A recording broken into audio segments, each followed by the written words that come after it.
어찌하여 이방 사람들어 유대 사람들하고 합니까? 아주 무서운 공격을 가하고 있습니다. 그러면서 하는 얘기가 진짜 유대인이 되려면, 진짜 하나님을 공경하는 사람이 되려면 어떻게 해야 되느냐? 할례 그 정도 가지고는 안 된다.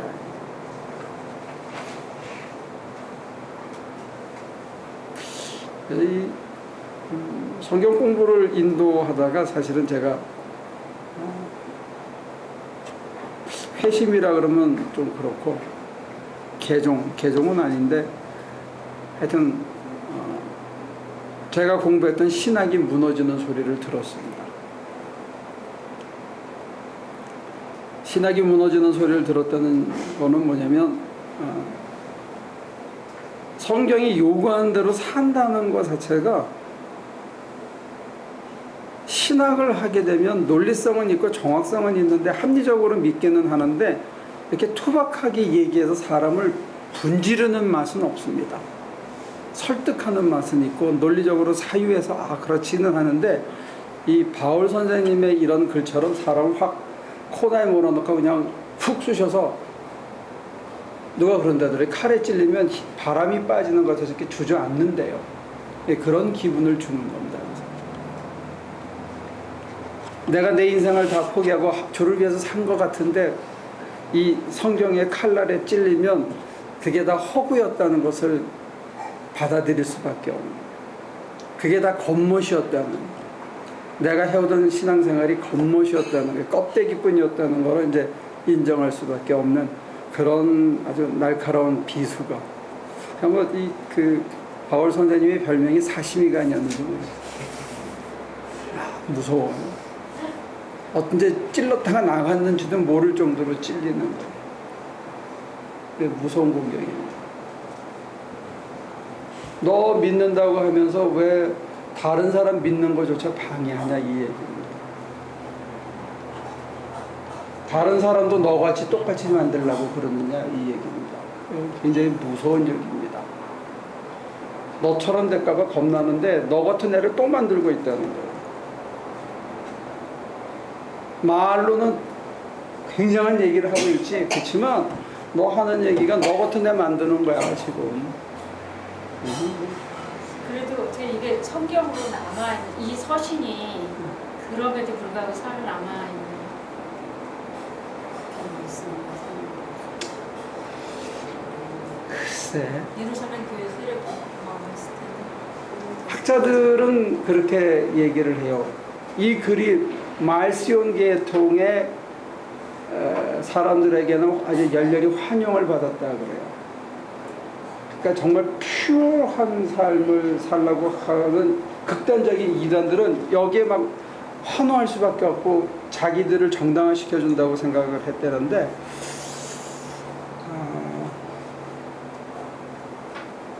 근데 저도 이거는 잘 모르는데 제가 짐작할 수 있는 거는 이런 극단적인 요구가 신앙생활을 할 때는 굉장히 힘들고 버거운 요구처럼 보이는데 어떤 고비를 딱 넘어가는 순간에는 그렇게 하지 않고는 자유가 없다는 것을 받아들이는 면이 있는 거예요. 제가 무슨 말 하는지 이해가 됩니까? 제가 제대로 표현을 했는지 모르겠다. 다시 얘기할게요. 바울처럼 이렇게 요구하는 하이 스탠다드가 그걸 누가 해? 그리고 실제로 그렇게 해보려고 그러면 너무 힘들어. 막 정말로 고통스러워. 근데 어느 순간에 자기 힘인지 누구 힘인지 모르게 따까닥 넘어가서는 그렇게 안 하고는 어색한 거.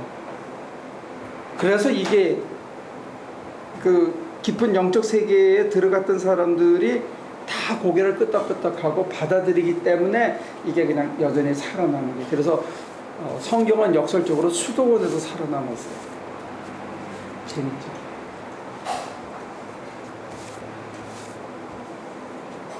수도원이 존재하지 않았다면 살아남지 않았을까 봐요. 역설적으로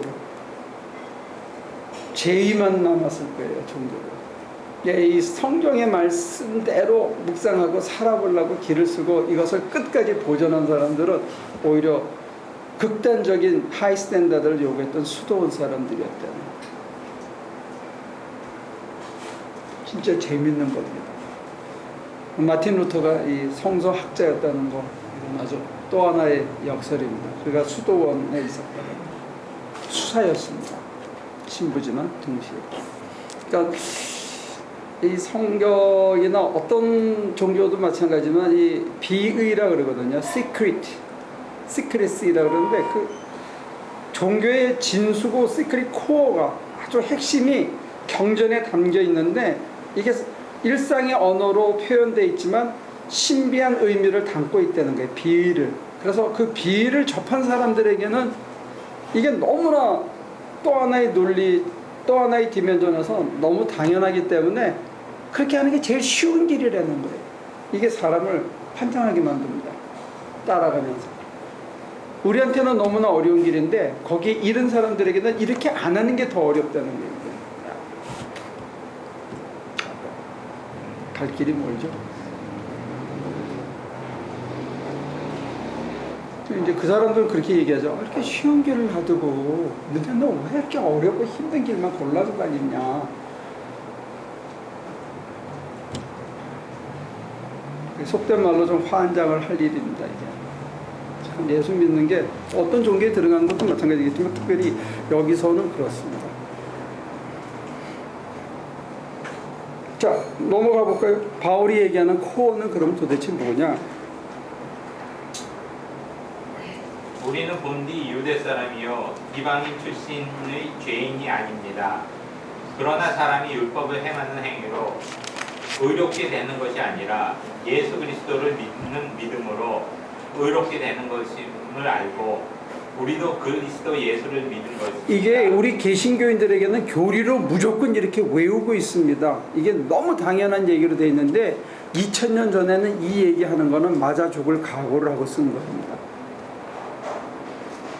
우리는 이미 기록된 성경을 500년 전에 다시 리마인드하면서 이 전통에 우리의 신앙의 체계를 세운 거고 그 이전 1500년 전에 또 마틴 루터가 500년 전에 이거를 강조하면서 이것 때문입니다 라고 얘기할 때는 맞아 죽을 각오를 하면서 이걸 붙든 거예요. 또 그 이전에 바울은 이걸 쓴 거고요. 그러니까 다시 말씀드려서 율법을 지키는 행위로 의롭게 되는 것이 아닙니다. 이거는 맞아 죽을 각오를 하고 쓴 거라는 거예요. 죽기로. 율법을 안 지킨다면 어떻게 돼요? 당장? 돌에 맞아 죽죠. 간음하다가 여자가 붙잡히면 모세 율법에는 어떻게 하러 돼 있다? 돌로 죽을 돌로 쳐라. 근데 예수님은 죄 없는 놈 먼저 쳐라 이렇게 얘기하셨거든요. 그리고 나도 너를 정죄하지 않으니까 너는 가서 죄 짓지 마라. 그러니까 거기서 이제 사실은 바울이 먼저 쓴 거예요. 그 얘기는 나중에 기록된 거예요. 만들어진 얘기고. 근데 바울이 먼저 얘기를 한 겁니다. 지금 뭐라고요? 율법의 행위로, 율법을 지키는 행위로 의롭다함 받는 게 아니라는 게. 그럼 뭐로 의롭다함을 받느냐? 그리스도를 믿음으로 되는 것입니다. 이게 이제 갈라디아서가 초창기에 쓰여지면서 가장 강렬한 극단적인 이 대치 국면을 만들고 있다는 거예요. 오케이? 그래서요. 우리도 그리스도 예수를 믿은 것입니다. 그것은 우리가 율법을 행하는 행위로가 아니라 그리스도를 믿는 믿음으로 의롭다고 하심을 받고자 했던 것입니다. 그러면 의롭다 함의 주체는 누구예요? 이게 법정 언어라 그랬죠. 하나님의 의롭다고 인정해 주는 것이지 내가 의로움을 쟁취하는 게 아니라는 사실을 얘기해 주고 있습니다. 요 도식이 우리는 머리로는 외우고 있는데 이게 도대체 내 생활에서 어떻게 적용되는지는 아직 잘 감이 안 오는 것 같아요. 이게. 그러니까 논쟁을 할 때는 우리가 잘 해요. 기독교인이 이런 거다라고 얘기를 하는데 도대체 이 말이 뭐냐, 어떻게 적용하는 게 이 말이냐는 이게 감이 잘 안 오는 것 같아요. 다시 말해서 내가 의로워지는 게 아니고 하나님이 의롭다고 인정해 주는 게 뭘 보고? 내가 예수를 믿는 걸 보고. 예수를 믿는다는 건 뭐고 하나님이 나를 의롭다고 인정해 주는 거는 뭐냐? 여기에 대한 데피니션이 필요해요. 그 다음에 율법을 행하는 행위로는 아무도 의롭게 될 수가 없기 때문입니다. 네. 우리가 그리스도 안에서 의롭다고 하심을 받으려고 하다가 네. 우리가 죄인으로 드러난다면 그리스도는 우리로 하여금 죄를 짓게 하시는 분이란 말씀입니까? 네. 그럴 수 없습니다. 내가 헐어버린 것을 다시 세우면 나는 나 스스로를 범법자로 만드는 것입니다. 내가 헐어버린 거는 할례를 포기하고 율법을 포기하고 유대교 전통을 포기하고 내가 예수를 택한 거거든요. 그가 가신 길을 내가 따르겠다고 선택한 거예요. 그리고 사실은 바울은 선택한 게 아니라 부르신 것에 대해서 겨우 수동적으로 응답한 거예요. 부르셔서 따라가는 거예요. 그래서 허물어뜨린 이도 자기가 아니고 예수예요. 저는 그저 예수가 믿는다는 게 뭐냐, 예수가 부르셔서 네, 그리고 눈에 비늘 같은 것이 벗겨지고 네 하고 눈을 다시 뜨고 그냥 그가 가시는 길로 따라만 가는 거예요. 이게 바울의 믿음입니다. 그래서 나는 율법과의 관계에서는 율법으로 말미암아 죽어버렸습니다. 네, 그것은 내가 하나님과의 관계 안에서 살려고 하는 것입니다. 예, 나는 그리스도와 함께 십자가에 못 박혔습니다. 네, 이제 살고 있는 것은 내가 아닙니다. 그리스도께서 내 안에 살고 계십니다. 이게 핵심입니다. 여러분들이 몸을 불사르게 내줄지라도, 여러분들의 전 재산을 다 바칠지라도, 미래를 다 바칠지라도 여러분 안에 그리스도가 살아있지 않고 자기 욕심이 살아있다면, 자기 체면이 살아있다면, 자기 계획이 살아있다면, 자기의 집착이 살아있다면 그건 행위입니다. 그거는 우리가 허물어버린 것을 다시 세우는 범법자로 전락하는 거예요. 할례보다 더 중요한 게 뭐냐면 이제는 내가 산 것이 아니라 내 안에 그리스도가 산 것, 이게 바울의 코어입니다. 비유입니다. 그럼 여러분들이 이걸 압니까? 안다는 얘기는 예수가 내 안에 살고 계시는 것을 여러분들이 압니까? 여러분들이 임신했을 때, 여기는 여자분들이 계시니까 이렇게 물어봐도 될지 모르겠는데, 임신했을 때 아이가 뱃속에 있는 걸 압니까? 네? 압니까? 애가 발로 차는 거 압니까? 몇 달째부터 압니까? 그런 증거가 없어도 금방 알고. 그래요? 자기 뱃속에 뭐가 들은 걸 아냐고요. 그래서 존 캅이라는 선생님, 베일리라는 신학자는 그래요. 여성들이 내 안에 공제하시는 예수님을 훨씬 이해하기 쉽다는 거예요. 생명체가 내 안에 있는데 나도 아닌데 나하고 떨어지지 않고 나랑 늘 공제하는 어떤 존재가 내 속에 있다는 거, 어떤 쌍둥이까지 그 존재를 감지할 수 있는 능력이 여자들에게는 있다는 거예요. 남자는 그걸 모른다는 거예요. 임신을 통해서 그거를 알 수 있는 능력이 여자들에게는 천성적으로 있답니다. 애를 못 가진 분들은 좀 죄송해요. 그리고 하도 오래돼서 내가 애를 몇 낳지 이러는 분들도 이게 좀 그런데, 애를 낳아본 기억이 생생한 사람들은 내 속에 또 하나의 생명체가 자라고 움직이고 발로 차고 나한테 리스판드하고, 애가 엄마의 그거의 감정에 대해서 반응을 한다는 거예요. 움직이기도 하고, 엄마가 슬프면 애도 슬픈 듯이 리액션을 한다는 거예요. 그래요?